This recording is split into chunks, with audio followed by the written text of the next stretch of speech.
Judge Joe Brown's all-new barbecue sauce and seasoning. Justice in the form of flavor. Law firms will take this as a retainer. What? It must be a law firm where they hungry as hell. Now you gonna help me with this parole I'm dealing with?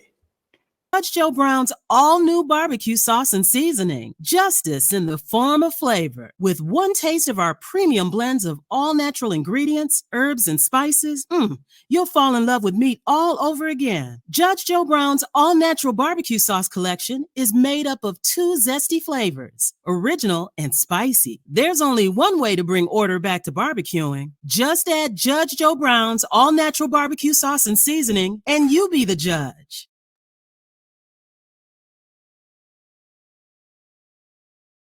And wait. Because it kind of coincides with everything. Where is it? Oh, here we go. All right. Asian parents claim New York STEM program discriminates against their kids in favor of Black and Hispanic students. It's a lawsuit. Asian students filed a federal discrimination suit against the New York State Education Department Wednesday, claiming their kids are being unfairly kept out of STEM summer program in favor of Black and Hispanic students. The state-funded science and technology entry program admits around 11,000 7th to 12th grade students a year for classes at 56 participating colleges and medical schools statewide. The pre-college enrichment program aims to increase the number of historically underrepresented and economically disadvantaged students prepared to enter college and improve their participation rate in math, science, tech, and health fields. But while Black, Hispanic, and Native American students can apply regardless of a family wealth, Asian and white school kids need to meet certain low-income criteria. The lawsuit filed in upstate New York federal court claims.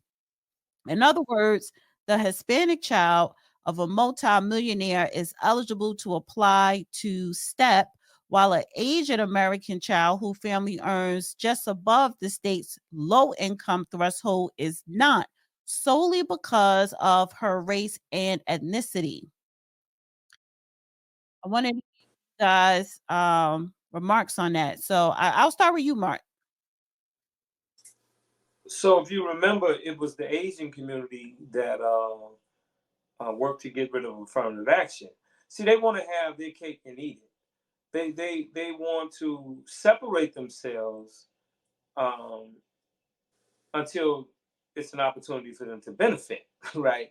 They want to go after, and even though affirmative action, it didn't work in our favor, no way. It was pretty much for white women and a few elitist Black folks and everybody else. But when you look at all these programs, these construction affirmative action programs with contracting, the affirmative action that's being used in these educational institutions, we don't benefit from this stuff just across the board. But when it comes to these Asians, these people have a quiet, more of a takeover spirit than a lot of these other immigrant groups. And it's time we start zeroing in on them. The things that they do, quietly against our people, quietly against America. And because they don't do a lot of loud talking, but they do little mischievous things, right? No different than those Zionist Jews. They're the same way. They do little quiet, little mischievous things. And so it's time that we start zeroing in on them. With this whole Asian hate bill and all these types of things. Our people never, on a large scale, went after their people. Right. And it's like, why are we starting to see more and more, specifically the Asian community, with these lawsuits, ending affirmative action, being part of the lawsuit to end affirmative action. Now on a state, local level, we have this when it comes to programs. And by the way, when we do look at the tech and medical fields, there are majority of the students are Asian, that go into those fields. So the reason for the Black and Hispanics, to be specifically for them, you don't see a lot of Black and Hispanic getting into STEM, getting into medical technology, all those things. That's part of But STEM. what we have to do is we must separate ourselves from all these groups. We must not get into this black and brown and people of color. All of those are ways for them to take care of everybody but us. When you hear them say DEI, people of color, black and brown, all of those are really code words for don't give black people anything. And so we need something specific to us. Nobody, there's no group in this country that is working for the betterment and the uplifting of our people in this country. I don't care who they are. I don't care what game that they go off and try and convince you that they're about that. No, nobody is standing for the betterment of our people. And so when I hear an Asian, well, Dr. Claude Anderson warned us about these Asians. Dr. Claude Anderson warned us about these Asians. He told us. And I remember 25 years ago having these conversations with him, as a young activist. He was telling us that these people were going to flood this country. Yeah. They were going to flood this. He said they were going to flood this country, and just the things that he said, and maybe a judge can expound upon it because he's a little older than we are. But Dr. Paul Anderson was telling us that this stuff was coming like this, and so man, and a lot of people didn't listen, especially those in California. I mean, Well, I'm the same age as Dr. Claude Anderson. He's a okay. contemporary of mine. So Okay. I went through same thing, in fact, more so than he did. He wrote about it. I didn't. But let me say this. How do you propose we get these things acting alone? When I look at the Chicago New Americans plan, it's basically where all of the immigrant groups came together to formulate this comprehensive plan and strategy to turn all resources over to them, to make them Who is them? the all of the immigrant groups, Africans, Caribbeans, they all met here in Chicago back in 2011. Why? Okay, now question begs itself. Since you've identified the group, why turn anything over to them? No, we're not saying we turn it over to them. This is government under Rahm Emanuel. No, I'm just saying, why would the government turn anything over to them? I mean, I don't know what their thinking was on it, but I just know that it is happening. And Maybe there's something else going on. okay, I'm listening. Go ahead. All right, now, why do we have places like Chicago, Los Angeles, San Francisco, DC, New York trying to be sanctuary cities? What is that about? Well, I'm looking at it from the standpoint of America wanting or needing a new workforce, a voting bloc, may have an interest in those resources that are in those places where these people are coming from. I look along those lines right there. Okay. How about Article 1 of the U.S. Constitution? I believe it's Section 2. It says that the representation in the House of Representatives shall be apportioned based on population. It simply says the number of free people shall determine the representation. Now, I've been in 6 censuses as an adult where I filled the papers out on myself. Last time I had several houses, so that was in 2020. So I had to fill out several forms. 2020, I think I had to fill out 6 forms, different areas in the country. This last time in 2020 was the first one, the only one where I have not been required to state my citizenship. It's also the first one where I haven't been required to state the citizenship of my parents, nor how they got to be citizens. Now, the part of the Constitution that deals with the census being conducted every 10 years says the primary purpose is to determine apportionment of representation in the House of Representatives. I would suggest that perhaps the reason they're trying to bring in all of the illegals is not to get a new workforce. Perhaps what they're trying I see to exactly do where is you're going. I get just heard somebody speak on it. California, Illinois, New York, New Jersey, a ramped up number of people to be counted so that they get increased representation in the House. More So districts and a more district certain seats. group can take control, but it'll be based on people that can't even vote for them. So they will be able to run it. That's the whole thing behind DC statehood. DC has maybe 300,000 people in it, and the District of Columbia was conceptualized as a temporary residence for most people who came to deal with government before going back to their home states. So now they want to take this small, medium city and give it 2 U.S. senators and 2 congressmen so it will have the power of a state. It's all of a certain political and social persuasion. So that will give people of that social persuasion and power additional authority, all out of proportion to their numbers. Now, what is it? I submit that if you take a look at pictures of the Black Caucus, and you also take a look at participants or members of the, what shall we say, the Equality Caucus, which is the LGBTQIA caucus, you will see most all of the members of the Black Caucus are also members of the LGBTQIA caucus.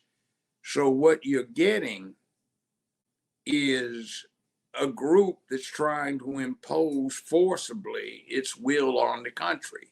Now, what is LGBTQIA? It's a coalition, and we ought to learn from that. LGBTQIA represents about 3% of the American population, but it's got ironclad control over most of what happens. Now, there are about 7.5% of the country's population, 4.5% of which are bisexual. That's less than 0.5% trans, less than 1% lesbian, less than 1.5% homosexual males. So this small group has put together a coalition with transsexuals, pedophiles, intersectionals, and others who want to groom children for one reason or another to do what? Well, let me direct your attention to Buddhism. Have you ever paid attention to that? It's an ancient and honorable religion, but what thing about it stands out in contrast to typical religions? Answer: it has no God. No Godhead to the religion. It's a system of philosophy. And if you take LGBTQIA as a cult, let's call it the rainbow cult for purposes of this discussion, you will see that it is acting as though it is a religion. It has no God, but it's a religion, and everybody is thrown off because nobody is pointing to a Godhead, but they don't have to with a cult. What is going on? Let me just one brief thing.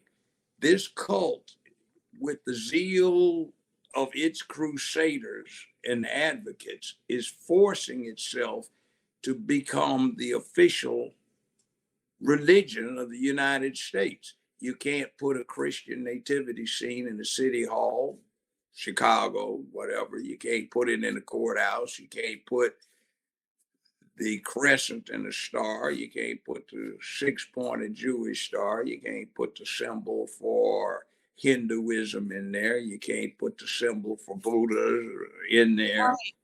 But you can put the rainbow flag in there, and it's splashed all over everything. The White House, the sidewalks are painted that way. The government buildings have the flag in there.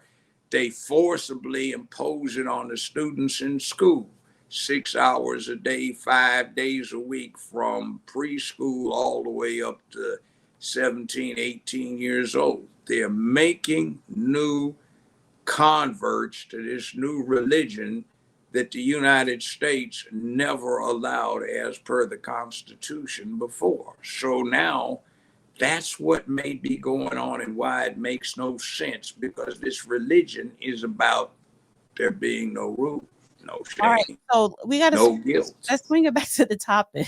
Now, I mean, back to this topic Yeah, here, but why do you go off on the LGBT? That's not the topic.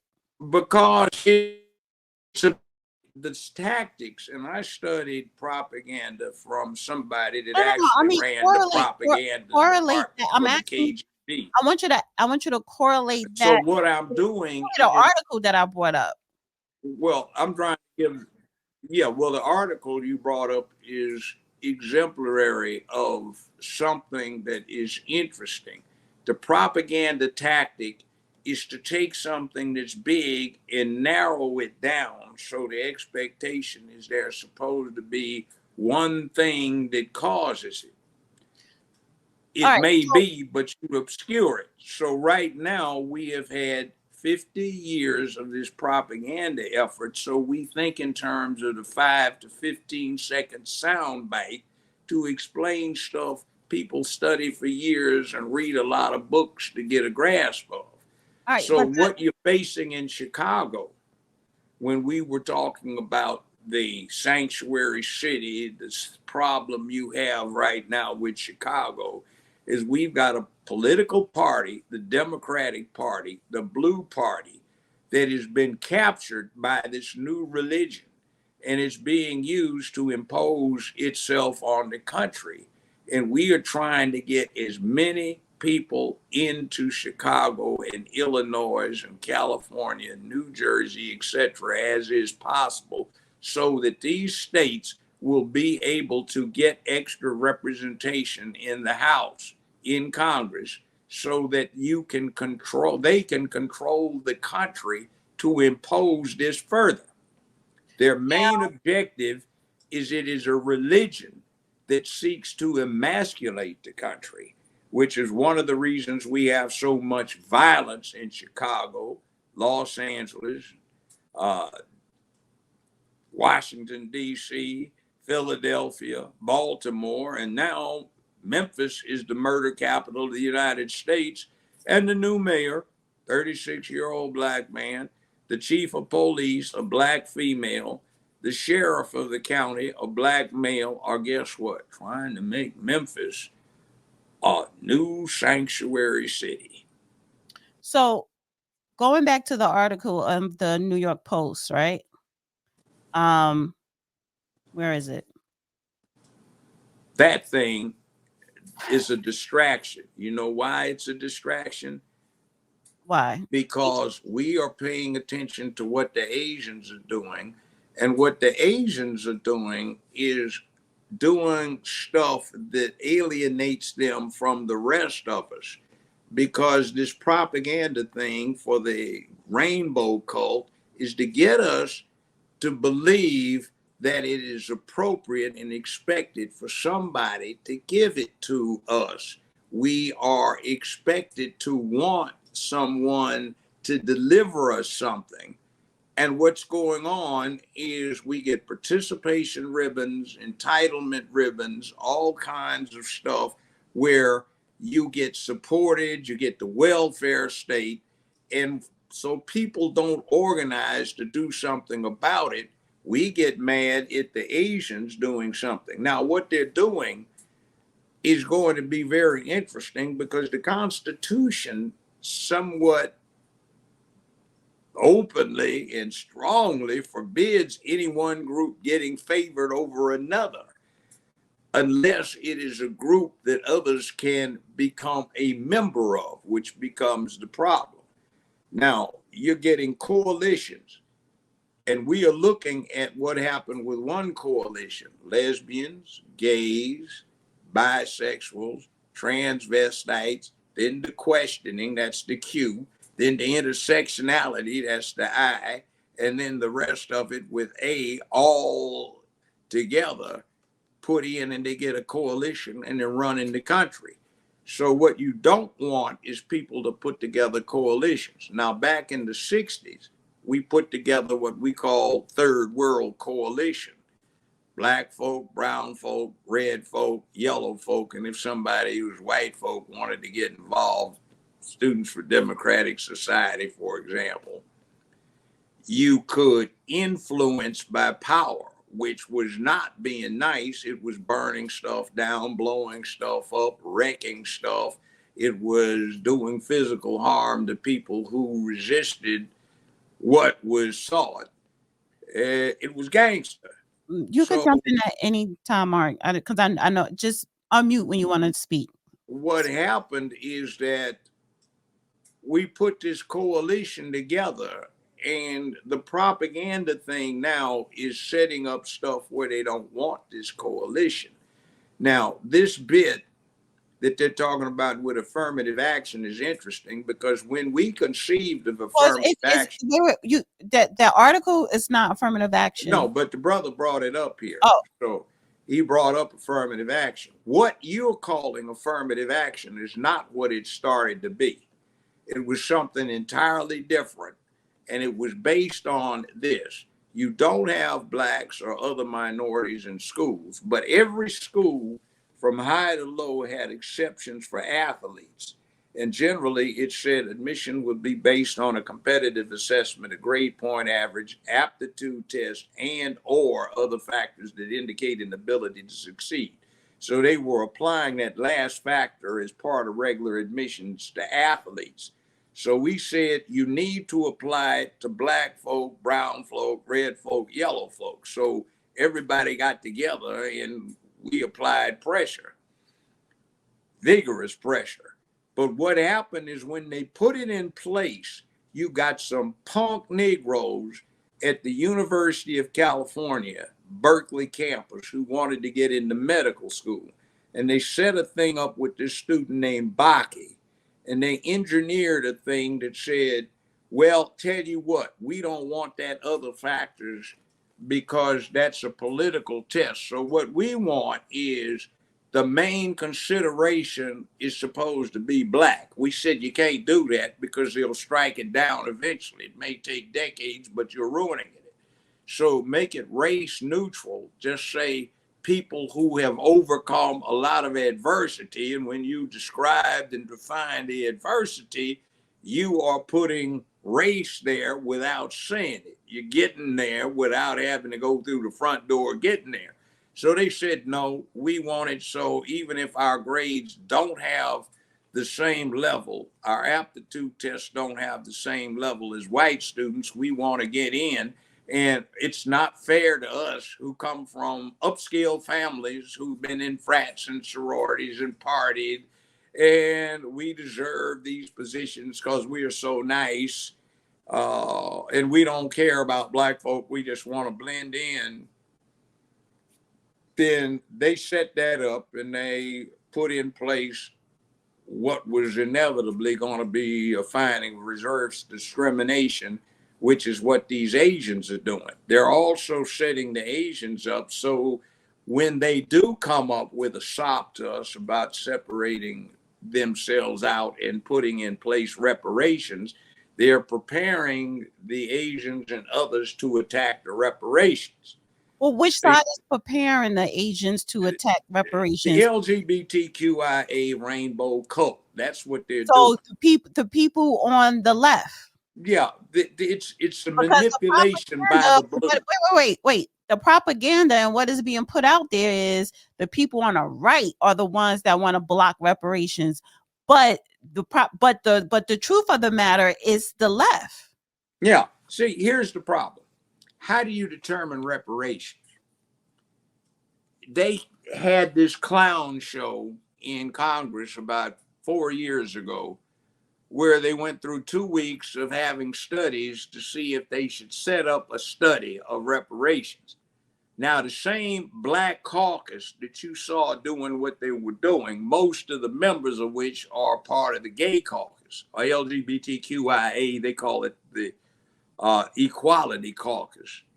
They, 2 weeks later, the same Negroes, without debate, none at all, on the first voice vote, got what they had the audacity to style, quote, the Gay Reparations Act passed on the first voice vote without debate. 2 weeks later, it wasn't but $58 million, which for the U.S. government is chump change.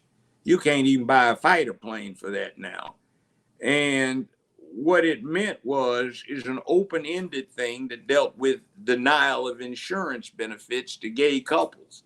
So they left this open, so no telling how much it's going to cost the country in the end. But you see, they are lying to you and you're being manipulated, because the only way we'll get reparations is by a congressional act of enablement and appropriations.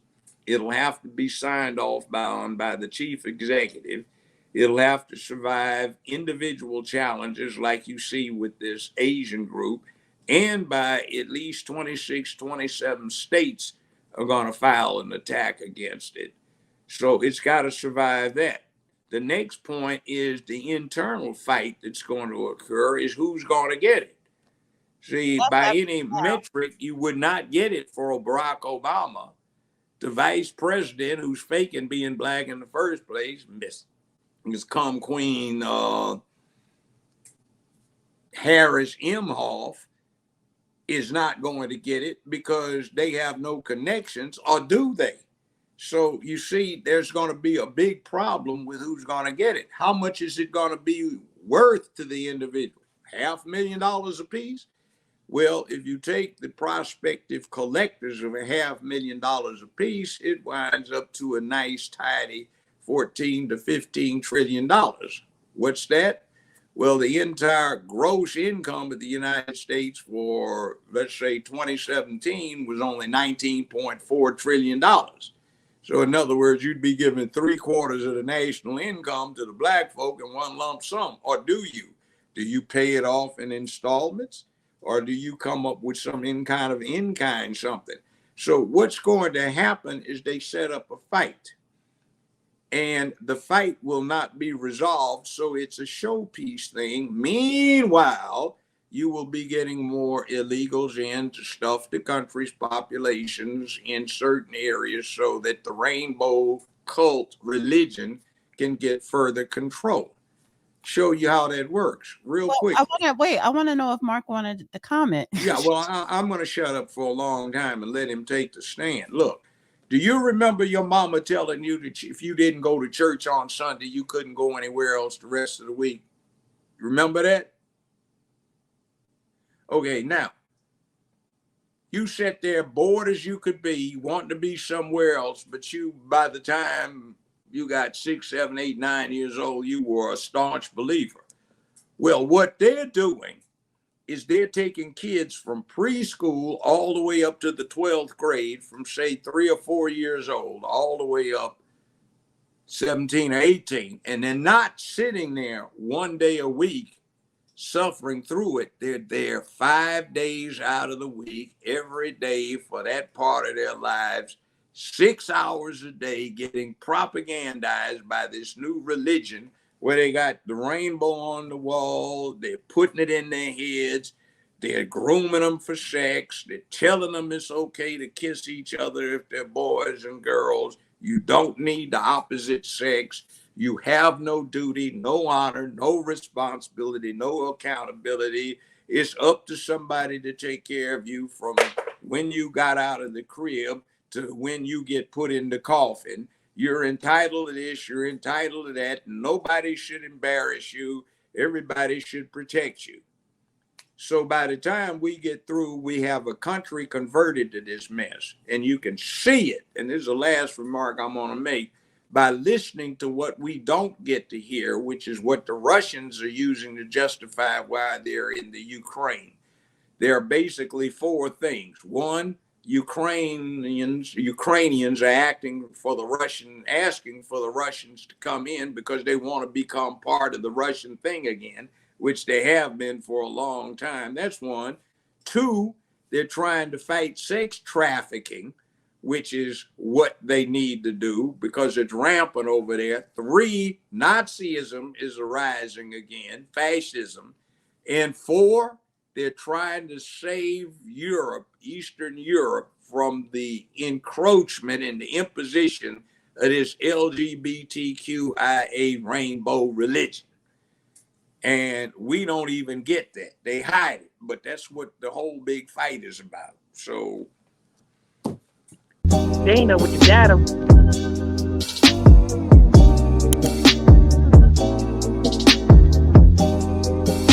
They ain't know what the data.